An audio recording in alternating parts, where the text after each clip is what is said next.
natin tapos si Mama. Hindi ako yun. Ginamit lang yung kotse ko. Nung kinitan si Sir Pepe.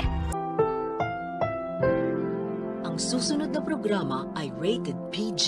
Ito ay nangangailangan ng patnubay at gabay ng magulang para sa mga batang manunood.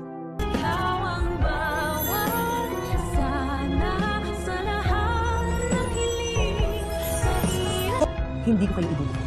That is, kung papayag kayo na magkampi. Sasamantalahin naman na ni Eric ang pagkakataon upang i-relocate ang lahat ng budget ng lahat ng department sa Apex. Alam ko man niya na hindi agad mapapansin ito ni Giselle, lalo't nagkakagulo sila sa pagbabalik ni Moira at ni Zoe. Pero mukhang nakakaamoy na nga itong si Moira sa masamang plano na mag-amang Eric at Justin. Kaya naman naalokin ni Moira si Justin na isama daw siya sa kanilang plano at wag daw mag-alala si Justin dahil hindi niya daw ibubuko ang mag-ama kung isasali lang daw nila siya. Yan ang nga bang sinasabi ko. Salit na humina ang pwersa ni Moira dahil sa pagdating nila Eric at Justin ay mukhang lumakas pa.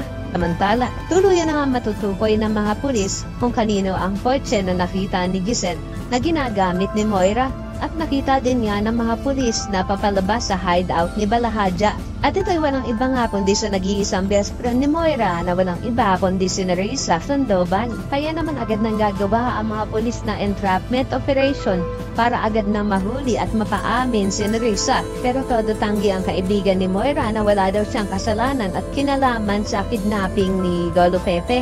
Pero sabi ni Giselle ay sa korte na lang daw magpaliwanag si Nerissa dahil kailangan masagot ang lahat ng katanungan nila. Pero ayaw talaga sumama ni Nerissa dahil hindi naman daw siya ang gumamit ng kotse at hindi din daw siya kidnapper, kundi ginamit lang daw ang kanyang kotse para sa krimen. Kaya naman tuluyan na nga kayang ikanta at aminin ni Nerissa sa mga pulis na ang mga tauhan ni Moira ang prime suspect sa pagkakadukot kay Lolo Pepe.